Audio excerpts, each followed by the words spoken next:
Hello, আসসালামু আলাইকুম। আজকে নিয়ে আসছি এই লাল শাক ভাজি। তো এখানে আমি ১ম এ এই লাল শাকগুলি বড় একটা গামলায় ধুয়ে নিব। তারপরে এটাকে ভালোভাবে কেটে নিচ্ছি। কেটে নেওয়ার এইটা আমি একটা ইনগ্রিডিয়েন্টস দেবো, যেটা আপনি দিলে লাল শাকের যে স্বাদটা অনেক গুণে বেড়ে যাবে। আর খেতে অনেক টেস্ট হবে। আপনি তারপরে এখানে দিয়েছি আমি মোটা, মোটা করে কেটে পেঁয়াজ, আমি ২ টা পেঁয়াজ দিয়েছি, রসুন দিয়েছি। আপনি রসুন যতটা বেশি পারেন লাল শাকে রসুন দিতে পারেন। তারপরে এখানে নিয়েছি একটা প্যানে আমি পুরো লাল শাকটা ভরে নিলাম। ভরে নেওয়ার পর আমি এটাকে দেখেন সেদ্ধ করে নিয়েছি। ৫ মিনিট সিদ্ধ করলে এই অবস্থায় এসে যাবে। তো এখানে আমি তেল নিয়েছি। তেলে আবারও পেঁয়াজ দিয়েছি, কাঁচামরিচ দিয়েছি, পেঁয়াজ দিয়েছি। এখানে দিয়েছি মৌরি। মৌরিটা দিলে আপনার লাল শাকের যে সেন্টটা অনেক বেশি বেড়ে যায়। লাল শাক খেতে অনেক টেস্ট হবে, আপনি খেতে ইচ্ছা করবে। তো এখানে আমি পেঁয়াজটা সাদা সাদা লাগছিল, আমি একটু হলুদ দিয়ে দিয়েছি, আপনারা চাইলে স্কিপ করতে পারেন।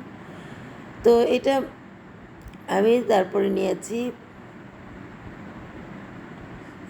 ওই শাকটা দিয়ে আমি ভালোভাবে নেড়ে নিচ্ছি। ভালোভাবে নাড়বেন, পানিটা একদম শুকিয়ে ফেলবেন।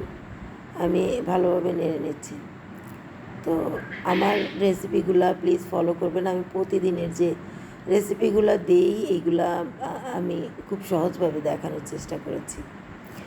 তো আপনারা এই রেসিপিগুলা দেখবেন এবং আমার পাশে থাকবেন। প্লিজ আমার চ্যানেলটাকে সাবস্ক্রাইব করবেন। আর আমি আমি প্রতিদিন খুব সহজভাবে দেখানোর যে রেসিপিগুলো ওগুলো আমি দেখাবো। তো দেখেন আমি এখানে ভেজে তো নিয়েছি, একদম পানি শুকিয়ে নিয়েছি। এখন আমি দেখেন এটা উঠিয়ে আপনাদেরকে দেখাচ্ছি। দেখেন এটা কতটা সুস্বাদু লাগছে। তো কেমন লাগলো আমার এই রেসিপি? প্লিজ লাইক দেবেন, শেয়ার দেবেন এবং সাবস্ক্রাইব করবেন। দেখেন আপনারাও এইভাবে লাল শাকটা বানানোর চেষ্টা করবেন। আর ভালো থাকবেন, সুস্থ থাকবেন। আল্লাহ হাফিজ।